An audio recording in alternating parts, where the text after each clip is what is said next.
दोस्तों, आज का हमारा वीडियो है अच्छे लोगों के साथ क्यों बुरा होता है। अच्छे लोगों के साथ ही हमेशा बुरा क्यों होता है, इसका भगवत गीता में वर्णन किया है। आइए सुनते हैं। गीता में श्री कृष्ण ने दिया है अर्जुन को इसका जवाब। अच्छे लोगों के साथ हमेशा बुरा क्यों होता है। वही जो लोग बुरे कर्म करते हैं और बुराई की राह पर होते हैं, वो खुशखुशाल दिखते हैं। श्री कृष्ण ने अर्जुन को जवाब देते हुए समझाई है ये बात। लोगों को उनके कर्मों का फल हमेशा मिलता है। आपने महसूस किया होगा कि जो लोग अच्छे कर्म करते हैं वो परेशान रहते हैं, वहीं जो बुरे कर्म करते हैं वो खुशी से रह रहे होते हैं। अच्छे कर्म करने वाले परेशान होते हैं कि आखिर उन्हें इतनी परीक्षा क्यों देनी पड़ रही है, जबकि जो अधर्म की राह में है वो खुश है और जिंदगी का लुत्फ उठा रहा है। अगर आपके मन में भी ये सवाल आया है तो आज हम आपको इसका जवाब देंगे। ये जवाब वो है जो भगवत गीता में लिखा है और श्री कृष्ण ने अर्जुन को दिया था। एक बार की बात है, अर्जुन ने भगवान श्री कृष्ण के समीप आकर कहा कि वो दुविधा में है और इसका जवाब वो श्री कृष्ण से चाहते हैं। श्री कृष्ण ने पूछा कि क्या सवाल है। अर्जुन ने कहा, मुझे ये जानना है कि अच्छे लोगों के साथ हमेशा बुरा ही क्यों होता है, वही बुरे लोग खुशखुशाल दिखते हैं। अर्जुन के मुंह से ऐसी बातें सुनकर श्री कृष्ण मुस्कुराए और कहा, मनुष्य जैसा सोचता है और महसूस करता है वैसा कुछ नहीं होता है, बल्कि अज्ञानता की वजह से वो सच्चाई नहीं समझ पाता है। अर्जुन उनकी ये बात समझ नहीं पाए। इसके बाद श्री कृष्ण ने अर्जुन से कहा, पार्थ, मैं तुम्हें एक कथा सुनाता हूँ। उसे सुनकर तुम समझ जाओगे कि हर प्राणी को उसके कर्म के हिसाब से ही फल मिलता है। प्रकृति हर किसी को अपनी राह चुनने का मौका देती है।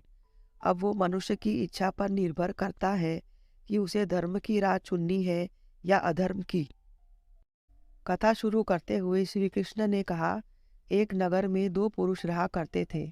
एक पुरुष व्यापारी था जिसके जीवन में धर्म की बहुत महत्ता थी। वो पूजा पाठ में यकीन रखता था। वो हर रोज मंदिर जाता था और दान धर्म भी करता था और हर रोज भगवान की पूजा करता था। वहीं दूसरा पुरुष बिल्कुल विपरीत था। वो हर रोज मंदिर तो जाता था, लेकिन पूजा करने नहीं, बल्कि मंदिर के बाहर से जूते चप्पल चुराने। उसे दान और धर्म से कोई लेना देना नहीं था। समय बीतता गया और एक दिन बहुत जोर की बारिश हो रही थी। इस वजह से मंदिर में पुजारी के अलावा कोई नहीं था। ये बात जब दूसरे पुरुष को पता चली तो उसने कहा कि ये सही मौका है मंदिर का धन चुराने का। पंडित से नज़र बचाकर उसने मंदिर का सारा धन चुरा लिया। उसी समय धर्म कर्म में विश्वास रखने वाला व्यक्ति भी मंदिर पहुंचा। दुर्भाग्य से मंदिर के पुजारी ने उसे ही चोर समझ लिया और चिल्लाने लगे। वहाँ लोग एकत्र हो गए और उसे बहुत मारा। किसी तरह वो बचते बचाते वहाँ से निकला तो दुर्भाग्य ने उसका साथ वहाँ भी नहीं छोड़ा। मंदिर के बाहर वो एक गाड़ी से टकरा गया और घायल हो गया। फिर वो व्यापारी लंगड़ते हुए घर जाने लगा तो रास्ते में उसकी मुलाकात उस पुरुष से हुई जिसने मंदिर से धन चुराया था। उसने कहा, आज तो मेरी किस्मत चमक गई, एक साथ इतना सारा धन मिल गया। ये सब देखकर उसे बहुत बुरा लगा और उसने अपने घर से भगवान की सारी तस्वीरें निकाल दी। कुछ सालों बाद दोनों ही पुरुषों की मृत्यु हो गई। मरने के बाद जब दोनों यमराज की सभा में पहुंचे और भले पुरुष ने दूसरे व्यक्ति को देखा तो उसे बहुत गुस्सा आया। उसने क्रोधित होकर यमराज से पूछ ही लिया, मैं तो हमेशा अच्छे कर्म करता था, दान में विश्वास रखता था, उसके बदले जीवन भर मुझे अपमान और दर्द ही मिला, और इस व्यक्ति को नोटों से भरी पोटली। आखिर ऐसा भेदभाव क्यों? इस पर यमराज ने कहा, पुत्र, तुम गलत समझ रहे हो।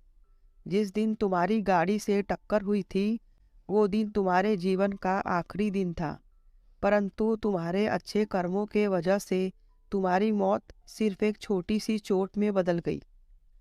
तुम इस दुष्ट व्यक्ति के बारे में जानना चाहते हो। दरअसल इसके भाग्य में राजयोग लिखा था, मगर इसके कुकर्मों और अधर्म की वजह से वो सिर्फ एक छोटी सी धन की पोटली में बदल गया। कथा सुनने के बाद श्री कृष्ण अर्जुन से कहते हैं, पार्थ, क्या अब तुम्हें तुम्हारे सवालों का जवाब मिल गया? ऐसा सोचना कि भगवान तुम्हारे कर्मों को नज़रअंदाज कर रहे हैं, ये बिल्कुल भी सत्य नहीं है। भगवान हमें कब क्या किस रूप में दे रहे हैं मनुष्य को समझ में नहीं आता है। मगर आप अच्छे कर्म करते रहे तो भगवान की कृपा हमेशा बनी रहती है। इसलिए अपने अच्छे कर्मों को बदलना नहीं चाहिए, क्योंकि उसका फल हमें इसी जीवन में मिलता है। इसीलिए मनुष्य का फर्ज है कि वो हमेशा अच्छे कर्म करते रहे, क्योंकि श्री कृष्ण ने गीता में भी बताया है कि किसी के द्वारा किया गया कर्म कभी बेकार नहीं जाता है, चाहे वो अच्छा हो या बुरा। दोस्तों, आपको वीडियो कैसा लगा हमें कमेंट में ज़रूर बताएं। कहानी पसंद आई हो तो लाइक, शेयर और सब्सक्राइब ज़रूर करें। अगर वीडियो पहली बार देख रहे हो तो चैनल को सब्सक्राइब ज़रूर करें। कहानी सुनने के लिए आपका बहुत बहुत धन्यवाद।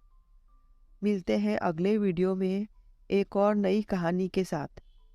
राधे राधे। आपका दिन शुभ हो। Thank you very much.